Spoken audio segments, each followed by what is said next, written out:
আলহামদুলিল্লাহ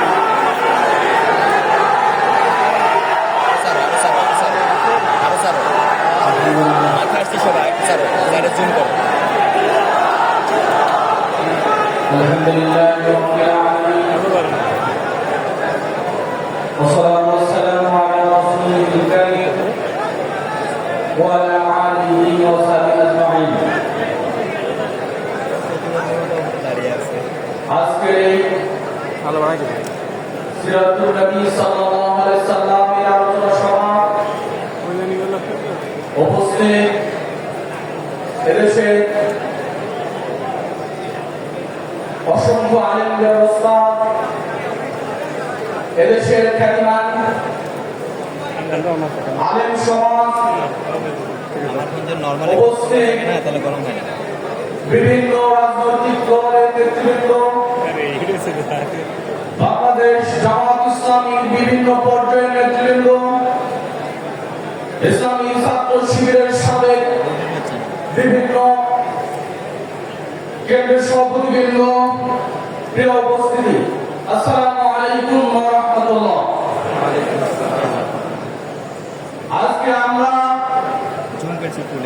ঐতিহাসিক একটি ময়দানে দাঁড়িয়ে রাসূল সাল্লাল্লাহু আলাইহি সাল্লামের জীবনে আলোচনার যে সুযোগ পেয়েছি, এই সুযোগ পেয়েছেন ছাত্র জনতা আন্দোলনে রক্তের উপর দাঁড়িয়ে নতুন একটি ইতিহাসের অধ্যায় বলে আমি মনে করি। প্রিয় উপস্থিতি, আমাদের জন্য আমরা যদি লক্ষ্য করি তাহলে দেখতে পাই এদেশে তরুণরা ইসলামের জন্য জীবন দেওয়ার মধ্য দিয়ে ফ্যাসিস্ট রেজিমকে সরিয়ে একটি নতুন ইতিহাসের অধ্যায় সূচনা করেছে। কাজেই ইসলাম আমাদের সেখানে ইসলাম আমাদের জাতিসত্তার সাথে মিশে থাকা, ইসলাম আমাদের প্রত্যেকটি রন্ধে রন্ধে শুধু একটি জায়গা, একটি শব্দ, যার নাম হলো ইসলাম। কাজেই আজকে রাসূল সাল্লাল্লাহু আলাইহি সাল্লামের এই আলোচনা সভায় আমরা বলতে পারি, আমরা যদি রাসূল সাল্লাল্লাহু আলাইহি সাল্লামের কাছ থেকে গ্রহণ করতে পারি তাহলে আমাদের আজকের এই সমাবেশ সিরাতের আলোচনা এই জাতির জন্য, আমাদের জন্য কল্যাণকর হবে। এই উপস্থিতি কোরআনের পরিভাষায় লাকাদ কানা লাকুম ফি রাসূলিল্লাহি উসওয়াতুন হাসানা, তার মানে হলো রাসূল সাল্লাল্লাহু আলাইহি সাল্লাম আমাদের জীবনের, আমাদের সকল ক্ষেত্রে আমাদের জন্য মডেল।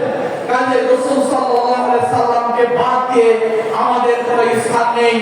আমরা আজকে রাষ্ট্র সংস্কারের কথা শুনছি, আমরা আজকে জাস্টিসের কথা শুনছি, আজকে আমরা বিচার বহির্ভূত হত্যার নতুন আরেকটি মব জাস্টিসের কথা শুনছি। এই সকল কথার সমাধান হলো মুহাম্মদ সাল্লাল্লাহু আলাইহি সাল্লাম, কেবলমাত্র মুহাম্মদ সাল্লাল্লাহু আলাইহি সাল্লাম। কাজে আমাদেরকে রাসূল থেকে নিতে হবে। রাসূল সাল্লাল্লাহু আলাইহি সাল্লামের হাদিস, তারাকতু ফীকুম আমরাইন লান তাদিল্লু মা তামাসসাকতুম বিহিমা কিতাবাল্লাহ সুন্নাতান নবী। কাজেই রাসূল সাল্লাল্লাহু আলাইহি সাল্লাম সেই দীর্ঘ বছর আগে আমাদেরকে জানিয়েছেন, তোমরা কখনোই পথভ্রষ্ট হবে না, লান তাদিল্লু, কখনোই পথভ্রষ্ট হবে না যদি তোমরা দুটি জিনিসকে আঁকড়ে ধরো, একটি হলো আল্লাহর কিতাব, আরেকটি হলো আমার সুন্নাহ। কাজেই আমাদেরকে আল্লাহ রাসূলের কাছে আসতে হবে, কোরআনের কাছে আসতে হবে, কোরআন থেকে আমাদেরকে গ্রহণ করতে হবে। এই উপস্থিতি, আমরা যদি আজকের এই সমাবেশে যারা উপস্থিত তাদেরকে বলি, তাহলে আমাদের ব্যক্তি জীবন, আমাদের রাষ্ট্র জীবন, আমাদের সামাজিক জীবন, জীবনের সকল ক্ষেত্রেই একজন ব্যক্তি আমাদের আদর্শ হতে পারে, তিনি হলেন আল্লাহ রাসূল সাল্লাল্লাহু আলাইহি সাল্লাম। কাজে আমরা আমাদের ব্যক্তি জীবনে পরিশুদ্ধ জীবন যদি আমরা যাপন করতে পারি, পরিশুদ্ধ জীবন আমাদেরকে মুক্তি দিতে পারে। আজকে তরুণদেরকে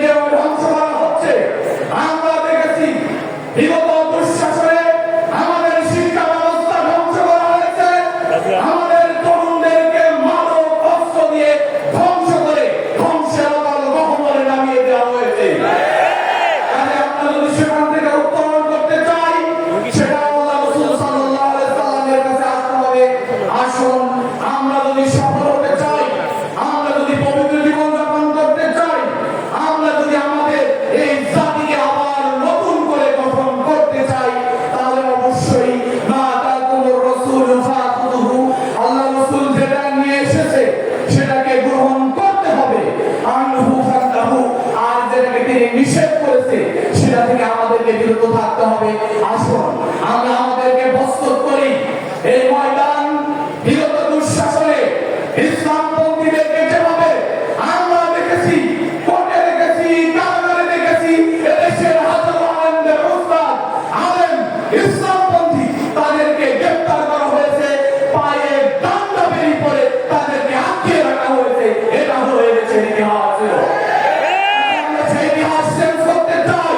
যুবকরা রাজপথে নেমেছে, জীবন দেবে। বাতিলকে অবশ্যই এই জমিন গ্রহণ করেনি। যুবকরা অবশ্যই গ্রহণ করার ক্ষেত্রে বলিষ্ঠ ভূমিকা রাখার মধ্য দিয়ে আরেকটি অধ্যায়ের সূচনা করবে ইনশাআল্লাহ। এই উপস্থিতি শেষ করতে চাই। আজকে আমাদের নেতৃবৃন্দ বিভিন্ন সময় বিভিন্ন কথা বলেছে। আমরা যদি আল্লাহ রাসূলের কাছ থেকে লিডারশিপের সবক না নিতে পারি, তাহলে আমরা দেখব বিগত দুঃশাসনে হাসিনা ঠিক একই কথা বলেছিল, আমরা মদিনা শরৎ দিয়ে চালাতে চাই, এই দিয়ে রাষ্ট্র চালাতে চাই। তারা আল্লাহ রাসূল থেকে কোনো কিছু গ্রহণ করে নাই।